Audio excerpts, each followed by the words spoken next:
When you think of China, what comes to mind? Maybe the Great Wall or sprawling futuristic cities. But today, we're going to pull back the curtain on a side of the nation you rarely see. We're talking everything from police geese to government-approved reincarnation. Let's dive right in. Okay, first, picture this. You're getting ready to head out for the day, but when you look outside, it's still pitch black. The sun isn't even scheduled to rise for another couple of hours. Sounds like something from a sci-fi movie, right? Well, for a whole lot of people in one of the world's biggest countries, a 10 a.m. sunrise is just a normal Tuesday. And here's the wild reason why. China is roughly the same size as the continental US, which, as you know, has 4 main time zones. But China? It operates on just one single official time, Beijing time. That means if you live in the far western part of the country, the clock is totally out of sync with the sun. And that's our first clue that when we talk about scale in China, the rules are just different. That whole one-time zone thing is the perfect way to get into our first topic, China's impossible scale. I mean, the numbers we're about to look at are so huge they pretty much break your brain. Let's just start with this number, 35 million. That's more than the entire population of Canada, and it's roughly how many people in China are thought to still live in caves. Now, hold on, before you start picturing something out of the Stone Age, we need to be clear about what we're talking about here. See, these aren't just damp holes in a cliffside. They're these incredible, sophisticated dwellings called yaodongs. People have been carving them into hillsides for centuries because, honestly, they're brilliant. They're naturally warm in the winter and cool in the summer, and they can even stand up to earthquakes. It's an ancient technology that still works perfectly today. Okay, so from ancient cave homes, let's totally slingshot to the hyper-modern. Imagine a brand new city. Gleaming skyscrapers, 6-lane highways, huge shopping malls, the whole 9 yards. A city built for millions of people except almost nobody lives there. Welcome to China's ghost cities.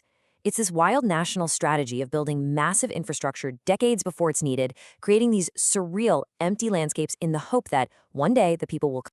And, when you do get all those people moving, that massive scale can lead to absolute chaos. Back in 2010, there was this traffic jam on an expressway outside Beijing that became the stuff of legend. It started with a 60-mile-long queue. Pretty soon, cars were moving less than a mile a day. It got so bad that this whole microeconomy popped up, with local villagers selling instant noodles and water to drivers for crazy prices. The whole thing lasted for 12 days. 12! So you see, this kind of scale doesn't just impact highways. It seeps into every part of daily life. And that brings us to our next section, the quirks of modern life in China, where you get these fascinating collisions between ancient traditions and 21st century rules. You are not going to believe this one. In some parts of China, police stations have actually replaced their guard dogs with geese. And the logic is kind of genius when you think about it. Geese have amazing hearing, they're incredibly aggressive and territorial, and, this is the best part, you can't bribe abuse with a snack. They are, for all intents and purposes, incorruptible, rage-filled security alarms. Now, this next one sounds like a joke, but I promise you it is a real, actual law on the books in China. Buddhist monks are not allowed to reincarnate without getting permission from the government first. Seriously. Of course, this has nothing to do with religion and everything to do with control. It's a political strategy to manage the selection of the next generation of religious leaders, especially the successor to the Dalai Lama. While most of the world is still just debating what counts as too much screen time, China has taken a much harder line. It was actually the first country to officially classify internet addiction as a clinical disorder. And the treatment? Hundreds of military-style boot camps, where kids are put through grueling physical training and therapy to break their addiction to online gaming. Let me ask you this. Would you run out to do your grocery shopping in your pajamas? Because in a city like Shanghai, that's a totally normal thing to see. In fact, it became so common that the government even tried to run campaigns against it.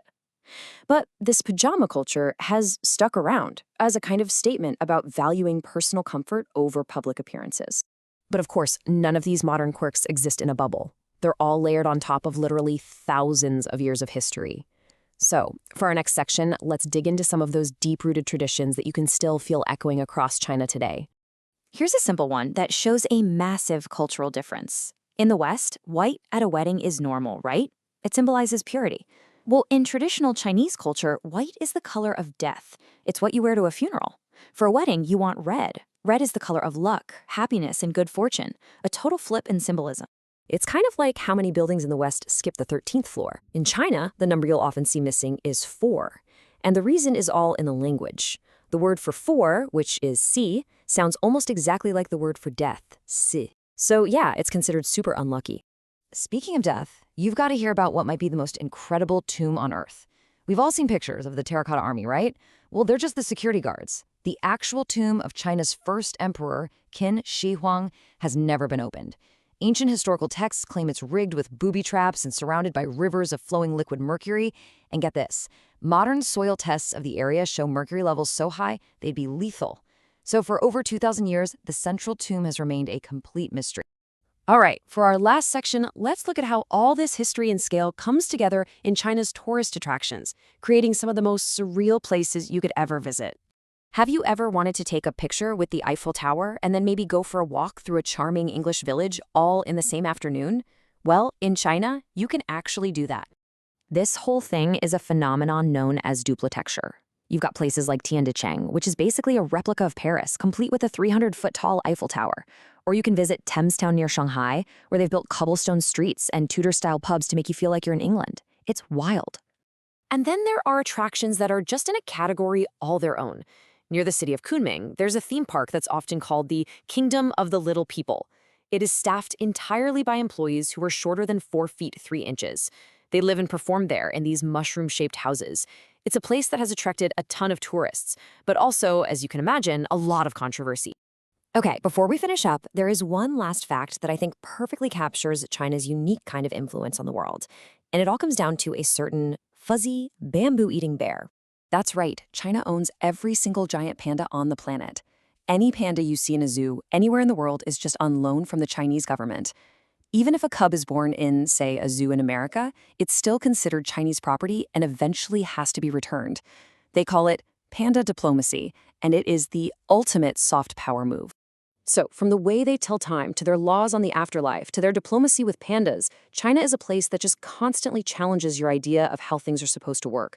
Which really leaves us with one final question. In a country of such vast and surreal contrasts, what does the word normal even mean? Thanks so much for joining me.